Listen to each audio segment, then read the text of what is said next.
All right, I'm going to try this using the medium of video. I did a Substack posting on NFTs a few days ago, and it did okay. I mean, it kind of worked a little bit, but I've still been chewing on it, trying to figure out what are the different ways that the thing that I'm trying to express can be expressed more clearly, more effectively, more helpfully.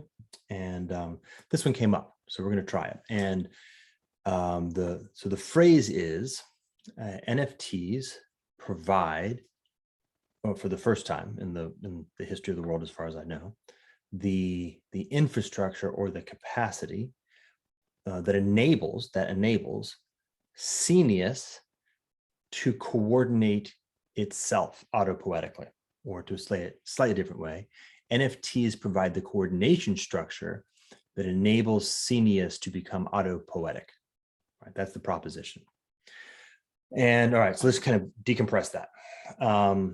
We have, at least since like the 1500s, we have a sense of the way that things work in creative work, that we have these people, creators, authors, painters, whatever, musicians, and they create stuff.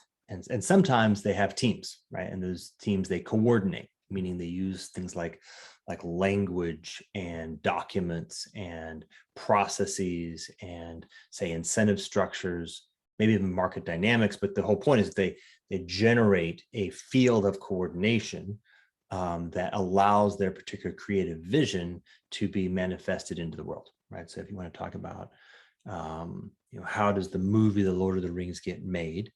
Well, you've got let's say the original work of J.R.R. Tolkien. We'll have to double click on that in a second, but you've got, Peter Jackson creates a script as creator, right? With Peter Jackson, the body, he creates a script. How? He coordinates his physical body to write shit down. And there's a couple of other people. What do? Well, they read it and they comment on it using language.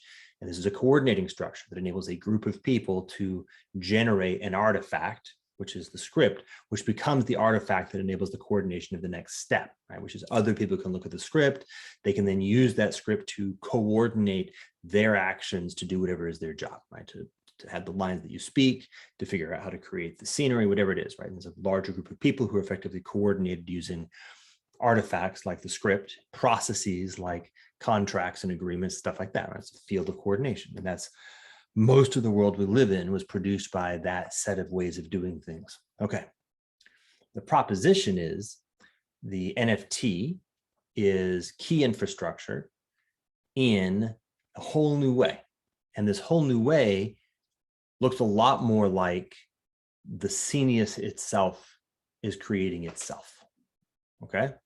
So I mean, the author is no longer the relevant agent in the process.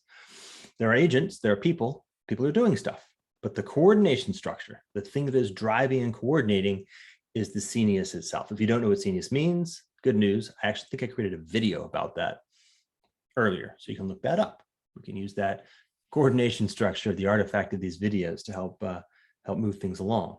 Now, if this concept is very odd and hard to hold on to and feels very kind of causally weird, that makes sense because we're living in a paradigm that's defined by a lot of the concepts I just described.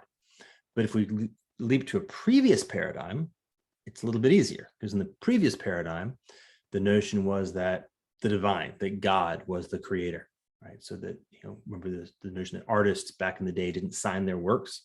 It's because they didn't create it. They were merely the instrument. They were the hand that put the ink on the paper, but it was the divine itself expressing it through them that was the creator, right? So in that paradigm, in that mode of thinking, all creative acts were fundamentally the divine acting through the medium of, in this case, the artist, but also the artist was, the pen and the ink, and all those were sort of largely the same kind of thing vis-a-vis the divine, right? As that paradigm shifted, we moved into our paradigm that placed agency on people, authors, creators, and then coordination structures. We are. Well, the proposition is that that's changing, that the NFT is this hyper abstract medium, right? It's the container. Remember the McLuhan phrase, the medium is the message? Well, the medium of the NFT is like nothingness, right? It is super abstract.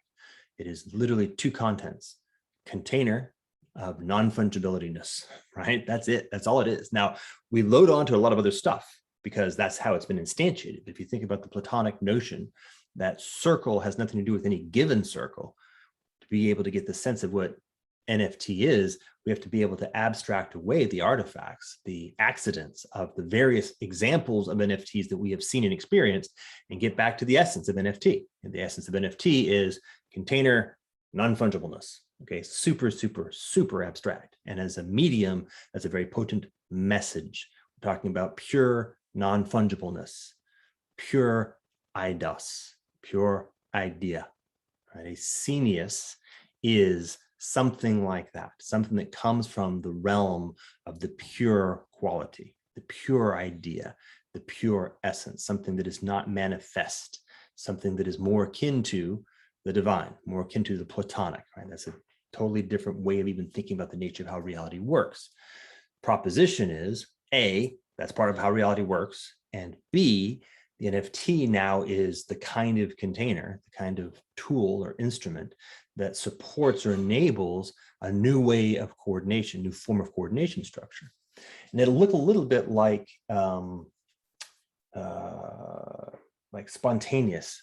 You'll see groups of people who are not connecting to each other causally. There's no like obvious communication happening between them, although they very well may be like very lightweight signaling that's going on, and it's important. That's not zero, but nonetheless, their activities are not coordinated using any of the methods that we're familiar with. Certainly not in command and control, but they still end up hanging together in a synergistic way and creating things that have a thingness to them. Right? So you can imagine, if you just imagine this circumstance where like a swarm of people who didn't know each other just suddenly all at once began to have all of their energy and attention focused in such a way that spontaneously, without any obvious center of direction, they produced the Lord of the Rings.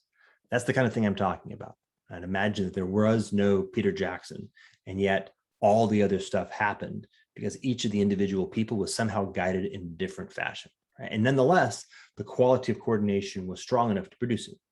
Now, it's a bad metaphor because I don't think that kind of thing would happen. That kind of artifact, the film Lord of the Rings, isn't likely going to be the sort of thing we're talking about. We're talking more about Scenius. So things like the Impressionism movement, right? Or punk rock, or skate, like skateboard culture, right? Where very, very many artifacts of that sort are produced inside a larger envelope, which is a Scenius, a scene that hangs it all together, right? Well, hopefully that was somewhat helpful.